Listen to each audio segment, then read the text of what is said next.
नमस्कार दोस्तों, आपका स्वागत है। स्थिर वैद्युतिकी इलेक्ट्रोस्टैटिक्स इकाई 1 भौतिक विज्ञान में हमने अभी तक पढ़ा।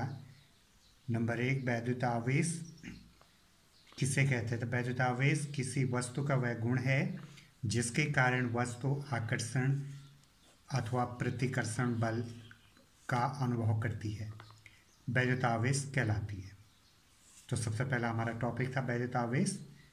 तो किसी वस्तु का वह गुण होता है जिसके कारण वस्तु आकर्षण अथवा प्रतिकर्षण बल का अनुभव करती है, वैद्युत आवेश कहलाती है। इसके बाद हमने ये जाना था कि आवेश कितने प्रकार के होते हैं। आवेश 2 प्रकार के होते हैं, एक धनावेश और दूसरा जो है ऋण आवेश। एक पॉजिटिव आवेश होता है और एक जो है नेगेटिव आवेश होता है। तो धनावेश और ऋण आवेश। इसके बाद हमने जाना था सजातीय आवेश एक दूसरे को प्रतिकर्षित करते हैं और विजातीय आवेश एक दूसरे को आकर्षित करते हैं। सजातीय आवेश एक दूसरे को प्रतिकर्षित करते हैं, जैसे पॉजिटिव चार्ज है हमारे पास और पॉजिटिव चार्ज है, तो ये सजातीय एक ही जैसे आवेश हो गए, धनावेश और धनावेश, या ऋण और ऋण, तो धन धन और ऋण ऋण एक दूसरे को प्रतिकर्षित करते हैं, मतलब एक दूसरे से ये दूर हटते हैं, प्रतिकर्षित। इसी प्रकार से जो है धन और ऋण और धन जो हैं ये विजातीय आवेश हैं, अलग अलग आवेश हैं, तो ये एक दूसरे को आकर्षित करते हैं। आज हम एक नया टॉपिक का अध्ययन करेंगे और हमारा आज का टॉपिक है इलेक्ट्रॉन सिद्धांत। इलेक्ट्रॉन सिद्धांत।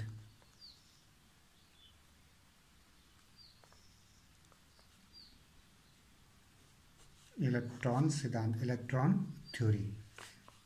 तो इसका हम आज अध्ययन करने जा रहे हैं।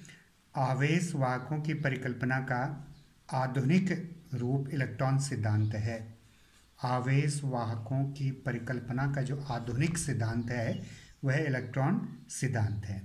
इस सिद्धांत के अनुसार प्रत्येक पदार्थ परमाणुओं यानी कि एटम्स से मिलकर बना है। तो ये सिद्धांत हमको बताता है कि प्रत्येक पदार्थ परमाणुओं से मिलकर बना है। सपोज करो हम यहाँ पे थोड़ा समझने की कोशिश करते हैं इसको। माना कि ये क्या है, एक पदार्थ है, ठीक है, यह एक पदार्थ है और यह पदार्थ जो है असंख्य परमाणुओं से मिलकर बना है, और ये आपके परमाणु हैं, इसके अंदर असंख्य परमाणुओं से मिलकर बना। ये परमाणु है पदार्थ के अंदर।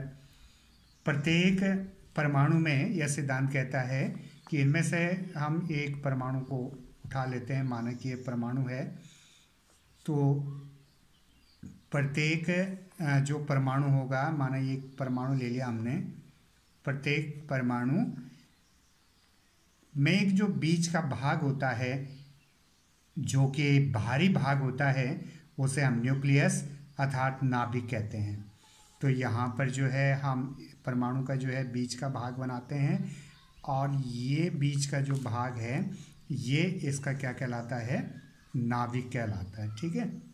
नाभिक, बीच का भाग नाभिक कहलाता है। इसे हम अंग्रेजी में न्यूक्लियस कहते हैं। यह प्रोटॉन तथा न्यूट्रॉन नामक कणों से मिलकर बना होता है। तो किससे बना होता है? ये प्रोटॉन और प्लस जो है ये न्यूट्रॉन नामक 2 मौलिक कणों से मिलकर बना होता है। तो आधुनिक इलेक्ट्रॉनिक सिद्धांत हमको बताता है कि प्रत्येक पदार्थ जो है परमाणुओं से मिलकर बना है, और इनमें से यदि हम एक परमाणु ले लें तो इस परमाणु का जो बीच का भाग होता है ये भारी के साथ साथ स्थायी होता है, और यह बीच का जो भारी भाग है इसे हम नाभिक अथवा न्यूक्लियस कहते हैं। और यह नाभिक जो है 2 मूल कणों से मिलकर बना होता है जिन्हें हम प्रोटॉन और न्यूट्रॉन कहते हैं, ठीक है। प्रोटॉन जो होता है इस पर धनावेश होता है और न्यूट्रॉन जो होता है यह वैद्युत रूप से उदासीन होता है। प्रोटॉन पर कौन सा आवेश होता है? धनावेश। और न्यूट्रॉन क्या होता है, वैद्युत रूप से, न्यूट्रॉन जो होता है वैद्युत रूप से उदासीन होता है। ठीक है, इस प्रकार हम नाभिक को एक धनावेशित गोला मान सकते हैं। धनावेशित गोला, नाभिक को क्या मान सकते हैं, धनावेशित गोला मान सकते हैं। क्यों मान सकते हैं, क्योंकि प्रोटॉन पर धनावेश है और न्यूट्रॉन पर आवेश रहित है, यानी न्यूट्रॉन पर कोई आवेश नहीं है। इस प्रकार यह जो परमाणु का बीच का भाग होगा, ये सूक्ष्म भाग जो है, यह आपका धनावेशित भाग होगा और इस ई भाग को हम नाभिक कहते हैं और नाभिक को हम एक धनावेशित गोला मान सकते हैं। ठीक है, और इस नाभिक के चारों ओर एक तीसरे प्रकार का कण होता है जो कि विभिन्न कक्षाओं में चक्कर काटता रहता है। तो यहाँ जो होती है नाभिक के चारों ओर विभिन्न कक्षाएं होती हैं, विभिन्न ऑर्बिट्स होते हैं और इन ऑर्बिट्स के चारों ओर जो है जो कण, तीसरा कण जो होता है जो चक्कर मारता है, चक्कर लगाता रहता है, उसको हम क्या कहते हैं, इलेक्ट्रॉन कहते हैं। ठीक है, इलेक्ट्रॉन इनको कहा जाता है। ये यहाँ आपका चक्कर मारेगा, चक्कर लगाता रहेगा, ये आपके इलेक्ट्रॉन है जो इसके बाह्यतम कक्षाओं में जो है चक्कर लगाता रहता है, वह कण क्या है, इलेक्ट्रॉन है। ठीक है, और साथ ही जो है जो बाह्यतम ऑर्बिट्स में चक्कर लगाता है उन इलेक्ट्रॉन कहते हैं। और इलेक्ट्रॉन पर जो है प्रोटॉन के बराबर आवेश होता है, परंतु इसकी प्रकृति जो है भिन्न होती है। अर्थात प्रोटॉन पर कैसा आवेश होता है, धनावेश, और इलेक्ट्रॉन पर कैसा आवेश होगा, ऋण आवेश। ठीक है, तो अब आपकी समझ में आ गया होगा कि एक सूक्ष्म भाग जो परमाणु के अंदर होता है उसे हम नाभिक कहते हैं, और नाभिक के अंदर जो है दो मूल कण, एक तो होता है आपका प्रोटॉन और प्लस इसके अंदर होता है न्यूट्रॉन। ठीक है, न्यूट्रॉन, और साथ ही जो है इसकी बाह्यतम कक्षा में जो चक्कर लगाता है वो होता है आपका इलेक्ट्रॉन, वह कण होता है इलेक्ट्रॉन।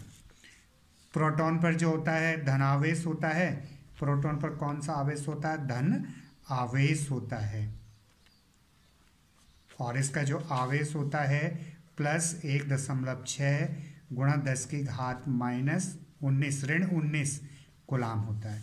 न्यूट्रॉन ये उदासीन होता है, यानी आवेश रहित होता है, आवेश रहित है ये, इस पर किसी प्रकार का कोई आवेश नहीं है। और जितना प्रोटॉन पर आवेश होता है उतना ही इलेक्ट्रॉन पर आवेश होता है, परंतु यह है भिन्न प्रकृति, यानी ऋणात्मक इसके अंदर आवेश होता है। तो इलेक्ट्रॉन पर आवेश होता है -1.6 गुणा 10⁻⁻19 कूलाम। तो ये इलेक्ट्रॉन पर आवेश होता है। ठीक है, एक बार पुनः समझने की कोशिश करते हैं कि प्रत्येक पदार्थ जो होता है वह असंख्य परमाणुओं से मिलकर बना होता है। प्रत्येक पदार्थ परमाणु से मिलकर बना होता है। प्रत्येक परमाणु के बीच का एक भाग होता है जो कि भारी भाग है, जैसे हम न्यूक्लियस अर्थात नाभिक कहते हैं। यह नाभिक जो होता है प्रोटॉनों और न्यूट्रॉनों से मिलकर बना होता है, और इस नाभिक जो होता है, जो प्रोटॉन होते हैं इसके अंदर, इस पर धनावेश होता है, और न्यूट्रॉन जो होता है आवेश रहित यानी उदासीन होता है। इस नाभिक के चारों ओर विभिन्न कक्षाओं अर्थात ऑर्बिट्स में इलेक्ट्रॉन्स, एक और कण जिसे हम इलेक्ट्रॉन कहते हैं, चक्कर लगाता रहता है, जिस पर उतना ही आवेश होता है जितना प्रोटॉन पर होता है, परंतु इसकी प्रकृति जो है भिन्न होती है।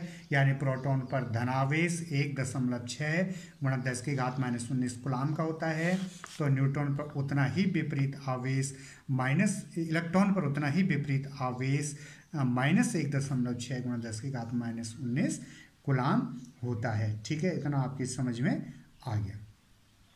परमाणु में इलेक्ट्रॉनों की संख्या नाभिक के प्रोटॉनों की संख्या के बराबर होती है। और एक चीज़ और ध्यान देने वाली होती है, जितने परमाणु के अंदर जो है, ये आपका जो है परमाणु है, परमाणु के अंदर जितनी प्रोटॉनों की संख्या होती है, प्रोटॉनों की संख्या होती है उतनी ही जो है इसके अंदर इलेक्ट्रॉनों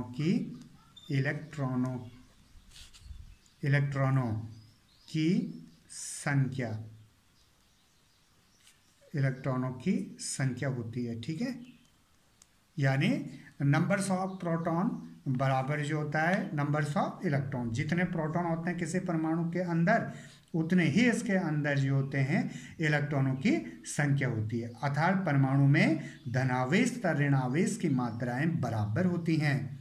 अभी हमने पढ़ा था कि जितना प्रोटॉन में धनावेश होता है उतना ही इलेक्ट्रॉन पर जो है ऋणावेश होता है। तो किसी परमाणु के अंदर जितनी मात्रा में प्रोटॉन होते हैं उतनी ही मात्रा में जो इलेक्ट्रॉन होते हैं। अर्थात परमाणु में जो है प्रोटॉनों जितनी मात्रा में धनावेश होगा उतनी ही मात्रा में क्या होगा, ऋण आवेश होगा। ठीक है, इससे क्या स्पष्ट होता है? इससे स्पष्ट होता है कि कुल परमाणु विद्युत रूप से उदासीन है। परमाणु क्या है? विद्युत रूप से, वैद्युत रूप से भी कह सकते हैं इसको, उदासीन होता है। ठीक है, समझ में आ गया आपके? ये समझने की कोशिश करते हैं। जितनी मात्रा में इसके अंदर प्रोटॉन होंगे, ठीक है, जितनी मात्रा में इसके अंदर प्रोटॉनों की संख्या होगी उतनी ही मात्रा में इसके अंदर क्या होगा, इलेक्ट्रॉनों की संख्या होगी। प्रोटॉन ये आपके प्लस प्लस और ये माइनस माइनस माइनस माइनस और माइनस। तो जितना प्रोटॉन होंगे उतने ही किसी परमाणु के अंदर क्या होते हैं, इलेक्ट्रॉन होते हैं। प्रोटॉन पर कौन सा आवेश होता है, धन आवेश। इलेक्ट्रॉन पर कौन सा आवेश होता है, ऋण आवेश होता है। ठीक है, जब किसी परमाणु से, अब थोड़ा हम आगे बढ़ते हैं, जब किसी परमाणु से किसी प्रकार एक अथवा अधिक इलेक्ट्रॉन निकाल देते हैं तो वह परमाणु धनावेशित हो जाता है। जैसे यहाँ पर समझने की कोशिश करते हैं कि किसी इधर जो है आपके धनावेश और इधर जो है आपका ऋणावेश। तो ये आपका पॉजिटिव चार्ज है इसके अंदर, इधर जो है नेगेटिव चार्ज है। जब प्रोटॉनों की संख्या और न्यूट्रॉनों की संख्या, इलेक्ट्रॉनों की संख्या, प्रोटॉनों की संख्या और इलेक्ट्रॉनों की संख्या जब बराबर होती है तो परमाणु क्या कहलाता है, वैद्युत रूप से उदासीन कहलाता है। जब किसी, अब ध्यान दीजिएगा, जब किसी परमाणु से किसी प्रकार एक अथवा अधिक इलेक्ट्रॉन निकाल दिए जाएं, एक अथवा अधिक, एक से अधिक, एक भी निकाल सकते हैं, एक से अधिक इलेक्ट्रॉन निकाल दिए जाएं, एक से अधिक इलेक्ट्रॉन निकाल दिए जाएं, ठीक है, तो वह परमाणु धनावेशित हो जाता है। क्यों हो जाता है धनावेशित? यहाँ से हम किसी भी प्रकार से यह रगड़ करके या घर्षण करके या वैद्युत फील्ड उत्पन्न करके एक या एक से अधिक इलेक्ट्रॉन निकाल दें तो वह परमाणु वैद्युत रूप से क्या हो जाता है, धनावेशित हो जाता है। क्यों हो जाता है? क्योंकि यहाँ किसकी कमी हो गई है, इलेक्ट्रॉनों की कमी हो गई है। क्योंकि इलेक्ट्रॉन हमने क्या कर दिए, ये इलेक्ट्रॉन हमने बाहर निकाल दिए हैं, तो इलेक्ट्रॉन की मात्रा क्या हो गई है, कम हो गई है। और प्रोटॉन की मात्रा तो समान है, जैसे पहले प्रोटॉन की संख्या थी उतनी अभी भी है। और यहाँ से हमने किसी भी प्रकार से जो इलेक्ट्रॉनों को निकालना है, तो जब हम किसी परमाणु से इलेक्ट्रॉनों को, एक या अधिक इलेक्ट्रॉनों को बाहर निकाल देते हैं तो वह वैद्युत रूप से धनावेशित हो जाता है। ठीक, क्लियर हो गया इतना? इस प्रकार दोबारा हम समझने की कोशिश करते हैं कि जब किसी परमाणु से किसी प्रकार एक अथवा अधिक इलेक्ट्रॉन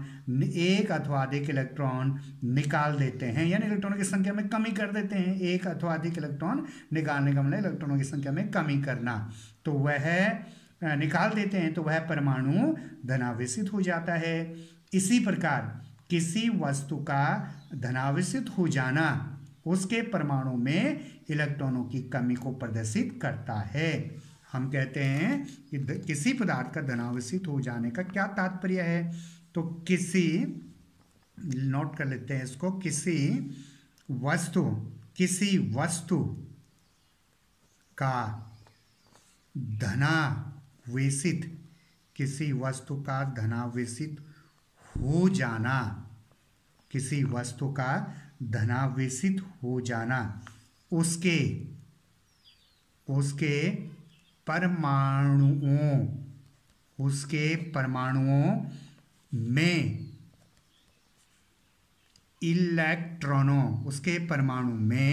इलेक्ट्रॉनों की कमी को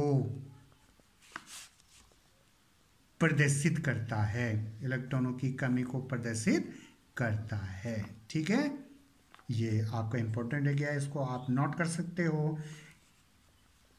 हम जानते हैं कि किसी भी परमाणु में जितनी संख्या में प्रोटॉनों की संख्या होती है उतनी ही संख्या में जो इलेक्ट्रॉनों की संख्या होती है, अर्थात परमाणु क्या होता है, वैद्युत रूप से उदासीन होता है। ये प्रोटॉनों की संख्या बराबर इलेक्ट्रॉनों की संख्या। अब हम क्या करते हैं कि किसी भी प्रकार से यदि किसी परमाणु से एक या अधिक इलेक्ट्रॉनों को निकाल दिया जाए, अतः स्पष्ट है कि परमाणु में जो इलेक्ट्रॉनों की क्या हो गई है, कमी हो गई है। जब ऋण कणों की कमी हो जाएगी तो स्वतः ही है कि आपका परमाणु अर्थात पदार्थ जो है धनावेशित हो जाएगा। तो किसी वस्तु का धनावेशित हो जाना से क्या तात्पर्य, क्वेश्चन आता है बोर्ड परीक्षा में, काफी महत्वपूर्ण क्वेश्चन है, 1 नंबर का बन के आता है कि किसी वस्तु का धनावेशित हो जाना क्या कहलाता है, या किसी वस्तु का धनावेशित हो जाने से क्या तात्पर्य है। तो किसी वस्तु का धनावेशित हो जाना उसके परमाणुओं में इलेक्ट्रॉनों की कमी को प्रदर्शित करता है। जब भी किसी परमाणु में इलेक्ट्रॉनों की कमी हो जाती है तब उस वस्तु को धनावेशित कहा जाता है। ठीक है, इतना आपकी समझ में आ गया होगा। अब इसके विपरीत क्या होता है, यदि किसी परमाणु को एक अथवा अधिक इलेक्ट्रॉन दे दें, अब यहां पर क्या होगा, अब यहां पर हम फिर से दोबारा इसको समझने की कोशिश करते हैं। ये आपके जो है इधर प्रोटॉन हो गए, प्रोटॉनों की संख्या हो गई है, और इधर जो है आपके इलेक्ट्रॉनों की संख्या हो गई है। इलेक्ट्रॉनों की संख्या हो गई है, जितनी मात्रा में प्रोटॉन उतनी मात्रा में इलेक्ट्रॉन। तो इसके विपरीत क्या होगा, इसके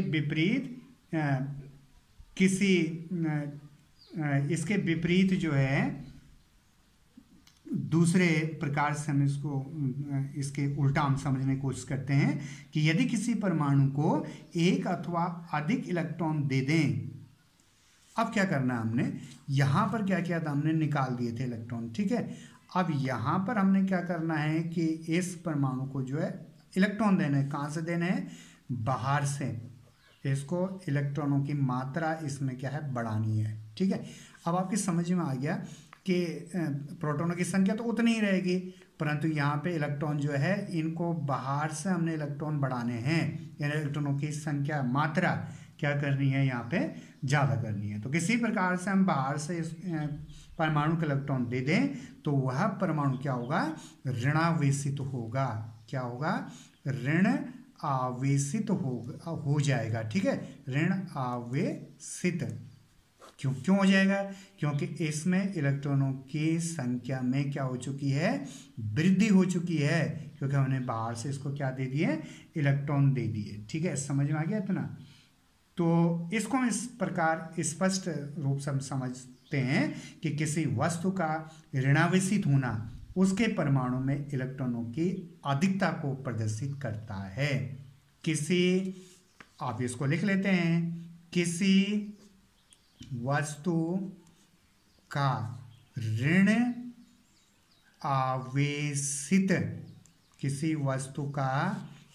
आवेशित हो जाना उसके परमाणुओं में इलेक्ट्रॉनों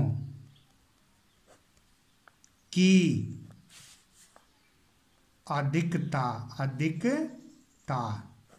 अधिकता को प्रदर्शित करता है। अधिकता को प्रदर्शित करता है। ठीक है, इतना समझ में आ गया। किसी वस्तु का धनावेशित हो जाना उसके परमाणुओं में इलेक्ट्रॉनों की कमी को प्रदर्शित करता है। इलेक्ट्रॉन निकाल दिए हमने उस परमाणु से, तो किसी वस्तु का धनावेशित हो जाना उसके परमाणु में किसकी कमी को प्रदर्शित करता है? इलेक्ट्रॉनों की कमी को प्रदर्शित करता है। इलेक्ट्रॉनों की कमी होने का तात्पर्य है कि वस्तु का धनावेशित होना, और इलेक्ट्रॉनों की अधिकता का तात्पर्य है कि इलेक्ट्रॉनों की अधिकता का तात्पर्य है कि वस्तु का क्या हो जाना? ऋण आवेशित। ठीक है, क्लियर हो गया इतना?